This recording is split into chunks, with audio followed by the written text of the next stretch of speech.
Martirio de San Juan Bautista. Año 31.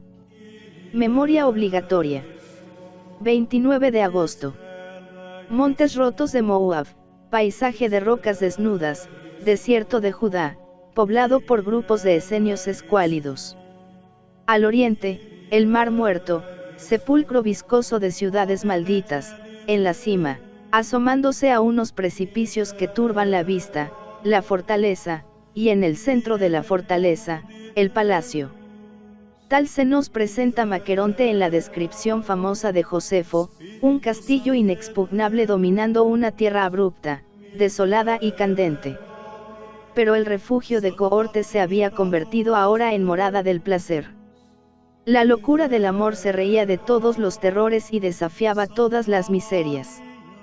Fuera, las aguas densas y amargas de la maldición, los pavorosos barrancos, la inmensidad metálica y requemada de los clamores litúrgicos de los penitentes, los alaridos de los chacales y el crasitar de los cuervos oteando la presa; dentro, la embriaguez de los deleites y la miel de las caricias, más gustosa entre la aridez circundante, como la miel en la roca.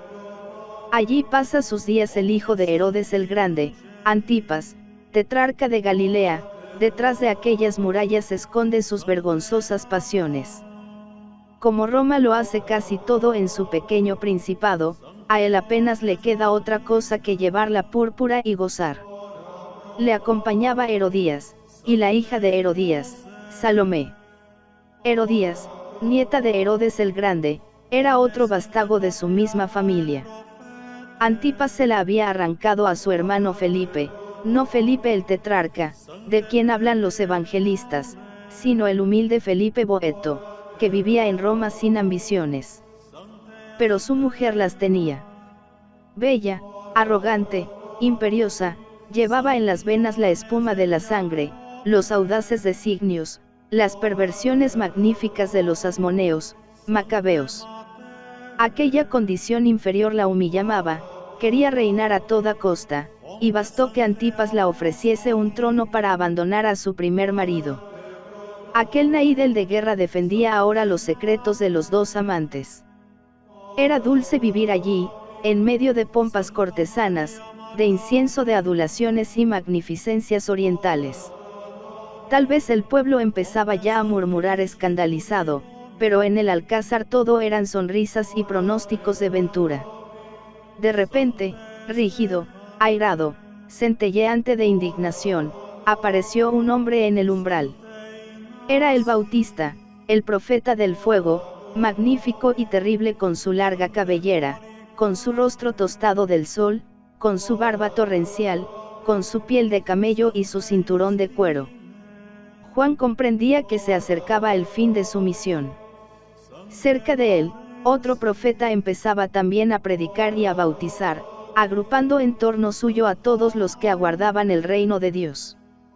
Maestro, decíanle al Bautista los discípulos que aún le quedaban, aquel que estuvo contigo al otro lado del Jordán, aquel a quien tú diste testimonio, empieza a bautizar y todo el mundo se va con él. Él escucha sereno estas quejas amargas, y se esfuerza por calmar el ánimo de sus admiradores, recordándoles que en todas las cosas hay que ver la voluntad de Dios. Nada hay en el hombre, dice, que no le sea dado del cielo. Vosotros sabéis que yo he dicho, no soy el esposo, sino el amigo del esposo, no soy el Cristo, sino el precursor. Y remontando el curso del Jordán, se acercó a los límites de Galilea. No tardaron en llegar a sus oídos los rumores de lo que pasaba en Maqueronte, y el celo de Dios le arrebató. Su corazón no temblaba en presencia de los tiranos. Al principio de su ministerio había amenazado a los grandes de Israel, los saduceos acechaban con inquietud los ecos que venían del desierto, ninguna grandeza le detenía, ningún poder estaba libre de sus reproches. Ahora su voz cayó como un trueno en medio de las fiestas cortesanas. Subió del Jordán como un león de su madriguera, trepó a los peñascos de Maqueronte, y el roquedal pareció como la peana de su figura indomable. Y cuando Antipas se asomaba al mirador, o paseaba entre las columnatas del peristilo, el profeta se acercaba bramando, no te es lícito vivir con la mujer de tu hermano. Nadie le detuvo, secos, iluminados, torturados, sus discípulos le defendían, y Antipas tuvo miedo. Pero la nieta de Herodes rugía a su lado, y clamaba: ¿qué importa que tus siervos se humillen ante mí y tus huestes me defiendan, si se abre libremente esa boca para escupirme? Y un día la guardia del tetrarca se apoderó de Juan y le arrojó a un calabozo. El calabozo era un sótano húmedo y oscuro de aquella fortaleza de Maqueronte. Arriba se gozaba de la luz y del amor, abajo yacía él cargado de cadenas. La larga sombra del Bautista austero no cortaría ya las aguas del Jordán, pero la boca que clamaba en el desierto no estaba aún amordazada. A veces la prisión se abre para dar paso a sus discípulos. Los exhorta, los instruye y sigue confirmando su esperanza en el reino del Mesías. Transmite mensajes y los recibe. Tiene la mirada fija en el profeta a quien un día sumergió en las aguas, y desde la cárcel le envía su último testimonio. Es una embajada concebida en estos términos. ¿Eres tú el que va a venir o debemos esperar a otro? Juan no duda, ni se siente debilitado por las angustias de la prisión, ni piensa que tal vez ha equivocado su camino. Su único intento es provocar una manifestación explícita de Jesús, y transmitirla a sus discípulos. Y entonces sale de la boca de Cristo el mayor elogio que puede decirse de un hombre: que salisteis a ver al desierto. Una cana agitada por el aire. Que salisteis a ver. Un hombre vestido muellemente. No, los que usan finos vestidos habitan en los palacios reales. Que salisteis a ver. Un profeta. Sí, un profeta, y mucho más que un profeta. Porque él es de quien se ha dicho: he aquí que os envío a mi ángel para que prepare los caminos delante de vosotros. En verdad os digo que entre los nacidos de mujer, ninguno más grande que Juan el Bautista. De cuando en cuando el prisionero es llevado a presencia del rey. Antipas es un supersticioso, tiene el miedo de los cobardes, sus pensamientos le roen el alma, y la imagen de su cautivo turba sus sueños de felicidad. Le teme, porque sabe que es un hombre justo y santo, le escucha de buena gana, y tal vez confía que a fuerza de obsequios logrará encontrarle menos severo. Pero el profeta no tiene más que una palabra. No te es lícito vivir con la mujer de tu hermano. Antipas tiembla al oírla, zarandeado por el remordimiento y la pasión. Demasiado débil para libertarse por el crimen de un censor importuno, demasiado corrompido para seguir resueltamente la voz del deber, se contenta con proteger al preso de las venganzas de Herodías. Entretanto, el odio se envenena en el corazón de la adúltera, dispuesta a buscar el momento oportuno. Y supo aprovecharle con sagacidad verdaderamente femenina.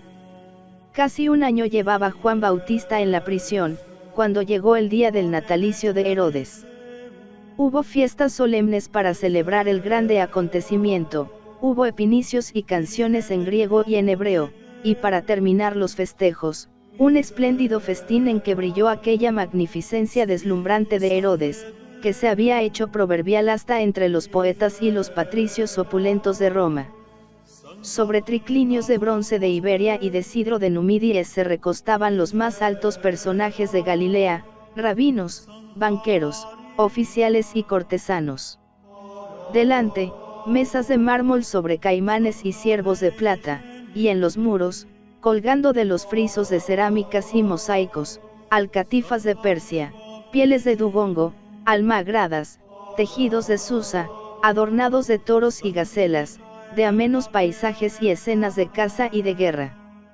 Esclavas nubias y sirias pasaban ligeras bajo los artesones de pupilas de granate y esmeralda llevando los manjares en bandejas de plata y de cristal, pavos reales lardeados, carnes de jabalí, rostrizos coronados de morcillas, pasteles de setas y especias, faisanes rellenos de salchichas y mollejas, de uvas tostadas y altramuces, masquetels de Chipre, tarros de licor de almesas, agua de azafrán, infusión de miel con vino de España, mostos como almíbares, traídos en odres de nieve. Herodías miraba satisfecha al tetrarca.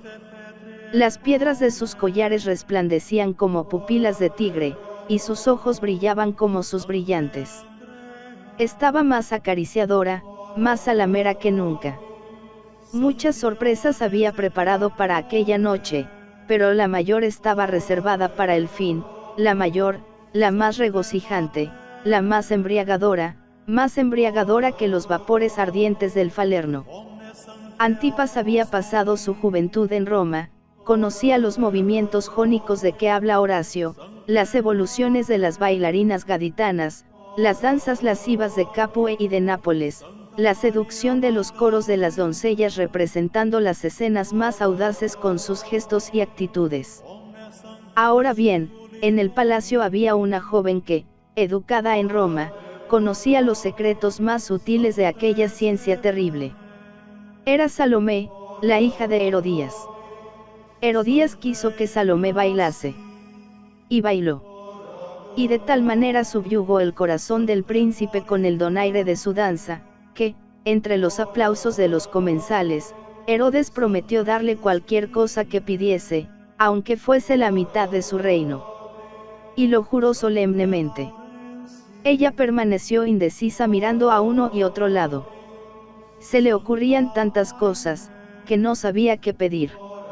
Al fin, pensó que su madre podía darle un consejo. ¿Qué pediré?, le dijo, jadeante todavía. La adúltera tenía preparada la respuesta. La cabeza de Juan el Bautista, respondió con aire de triunfo. La joven no se estremeció, era hija de tal madre. La intriga y la belleza la harán también a ella esposa y madre de reyes. Ahora se acercó al rey, y sin el menor temblor en la voz, sin el menor rubor en el rostro, le dijo: quiero que me des ahora mismo, en un plato, la cabeza de Juan el Bautista. Y, al mismo tiempo, su mano de sierpe señalaba una de las bandejas argénteas que aún quedaban en la mesa. A pesar de su ciega brutalidad, Herodes Antipas valía más que las dos mujeres. Súbitamente se dio cuenta del lazo infame que se le había tendido, y se puso triste. Pálido de horror, miraba en torno por ver si sorprendía alguna mirada de piedad, pero advirtió que los ojos de los comensales se fijaban en él exigentes y regocijados. Era débil, y al mismo tiempo, vanidoso, no tenía grandeza de alma para afrontar las censuras de los magnates, ni entereza para desafiar la ira de aquellas mujeres perversas. Excusando su crimen con la religión del juramento, dio la orden fatal. A una señal suya, el verdugo, que estaba siempre a su lado, según la costumbre del Oriente, tomó el plato que le tendía la bailarina y salió. Unos instantes después Juan dejaba de existir. Al testimonio de la palabra había juntado el testimonio de la sangre. Su cabeza, caliente todavía, apareció en la sala chorreando sangre. Salomé dio un salto para arrebatársela al verdugo, y se la presentó a su madre. Según la tradición, Herodías se ensañó en su víctima, atravesando con un alfiler de oro, que tomó de su peplo, aquella lengua que no había podido encadenar en vida, y arrojando el cuerpo mutilado en los barrancos de los alrededores. Los discípulos del mártir le recogieron, salvándole de los buitres y dándole honrosa sepultura. La voz del amigo del esposo se cayó aquella noche de primavera, un año antes que la voz del esposo. Pero el tetrarca seguía oyéndola todavía. Aguijoneado por el remordimiento, día y noche veía la mesa ensangrentada, la frente del profeta, más grave con la palidez de la muerte, y sus labios, que se abrían para pronunciar el anatema. Se hizo miedoso, suspicaz, cruel. La figura de Juan se le presentaba en todos los peñascos de Maqueronte, en todas las galerías del Alcázar. Cuando en torno suyo se hablaba de los prodigios de Jesús, decía tembloroso: es Juan, el que bautizaba, y vuelve de entre los muertos. En vano se esforzaban sus domésticos por tranquilizarle. Él decía siempre: es Juan, el que subió del río.